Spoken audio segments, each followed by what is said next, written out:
I have been on a multi-year crusade over the fact that Shirley Jackson is an underrated writer.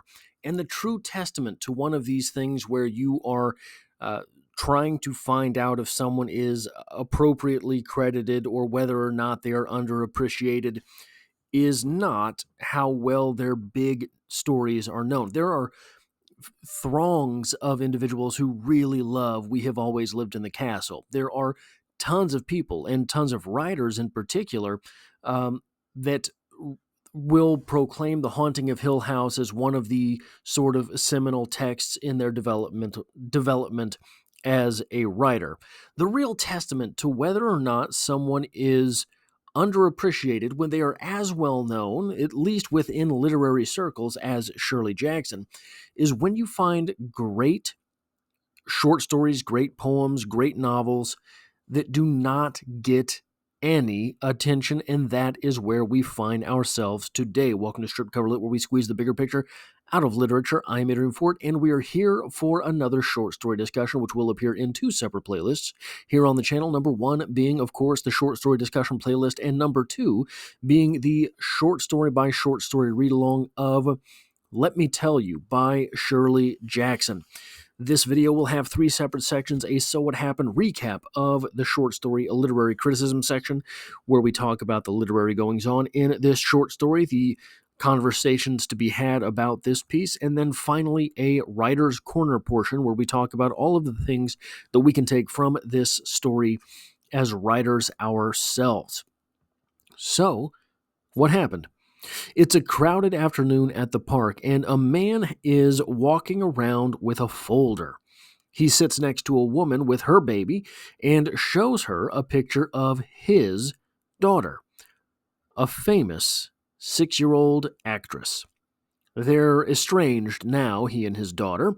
It's not the money that bothers him. He goes on to, it's not the money that bothers him.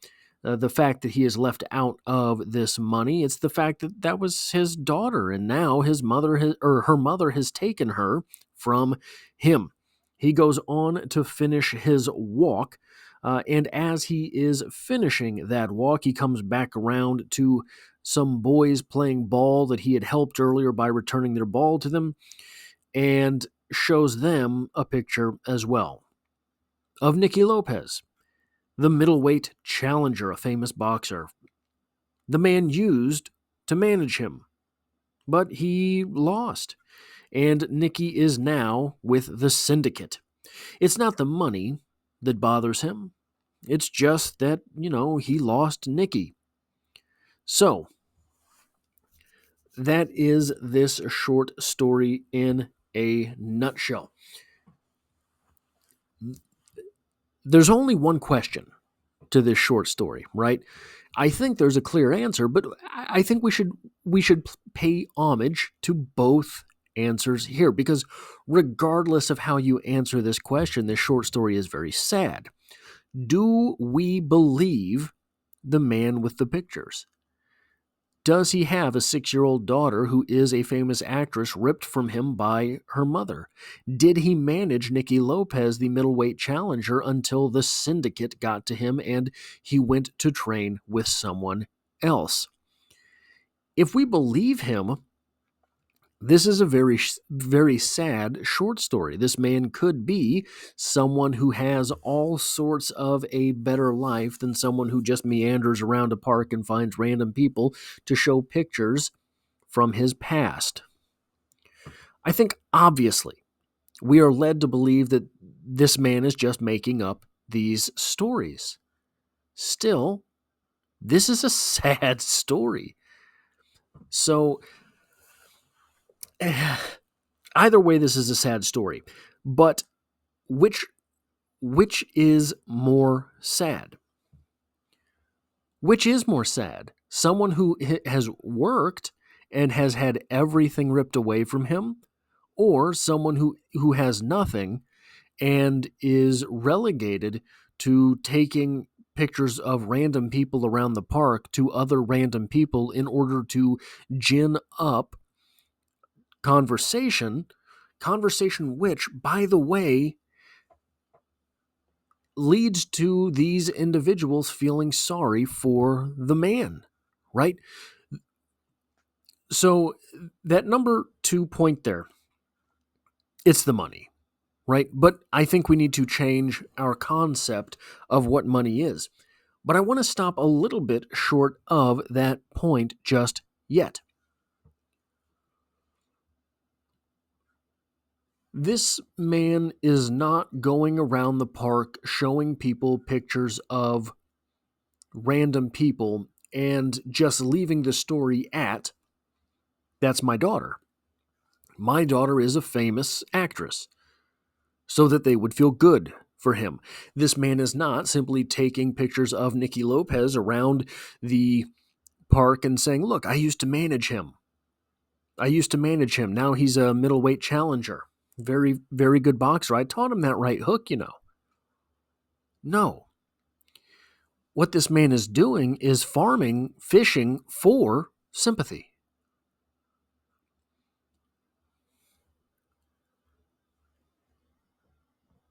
How sad is it that someone would make these stories up, these stories of loss, rather than stories of victory?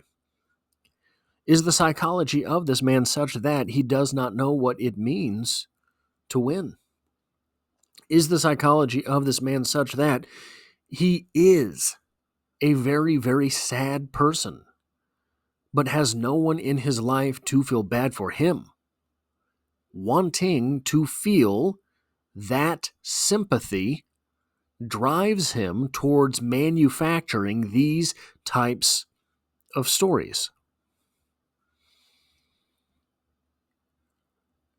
How down bad would you have to be to make up stories, right?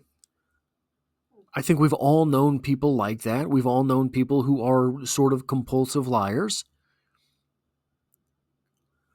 I don't know. Well, yeah, I probably do. Um, the psychology behind making someone wanting to make someone feel bad for you, that's a whole different level, isn't it? That's a whole different type of want. That's an entirely different brand of sad. Not wanting these people to celebrate you, not wanting to get to know these people. This man has no qualms about walking up to people and starting conversation. So you have to, I think you're invited to take a step back even from that.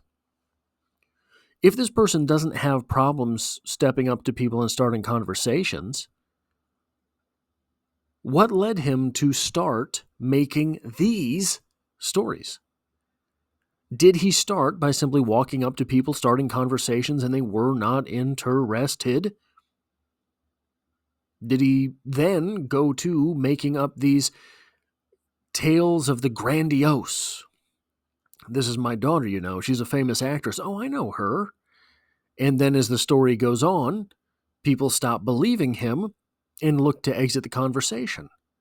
The next obvious iteration in this progression would be to wander up to people, instigate the conversation, get these people feeling good for you, and then say, hey, she's estranged now.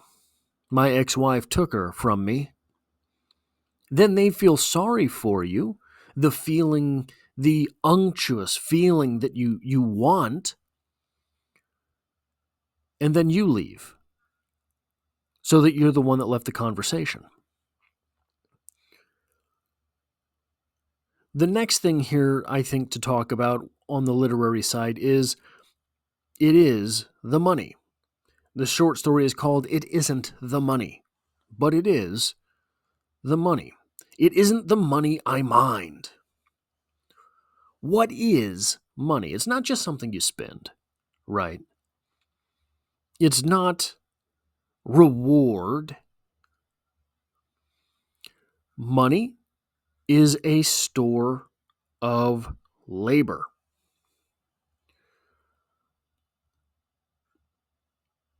Is this man at the point in his life where he is realizing that he has not done the work to store?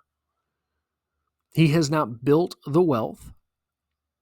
He has not contributed in X, Y, or Z ways. And so he is not able to interact with society in the ways that he feels would garner him rightful attention.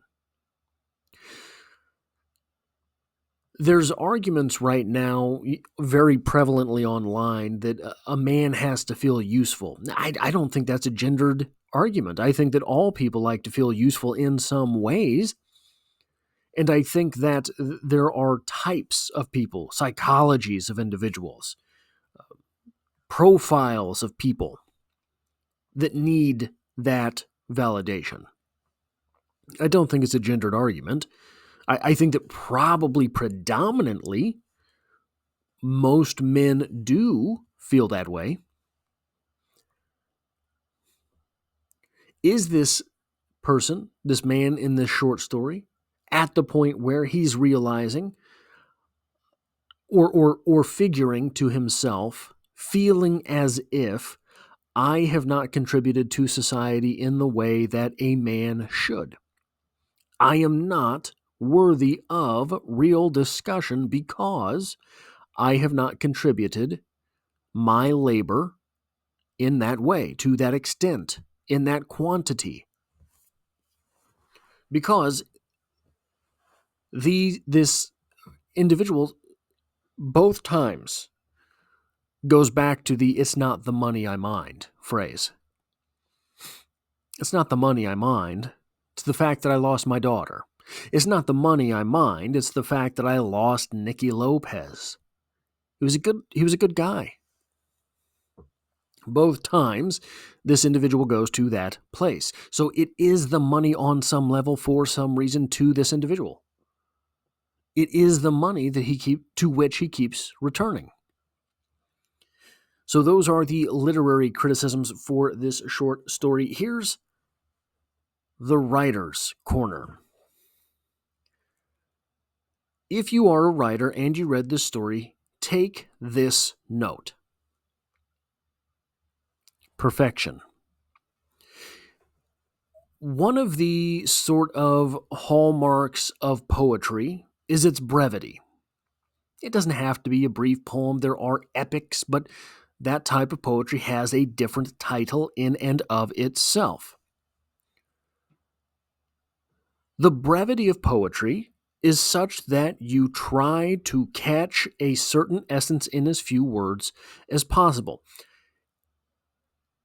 In contrast to a novel, poems, the explanation of a poem should contain more words than the poem. Otherwise, well, guys, it's not a good poem.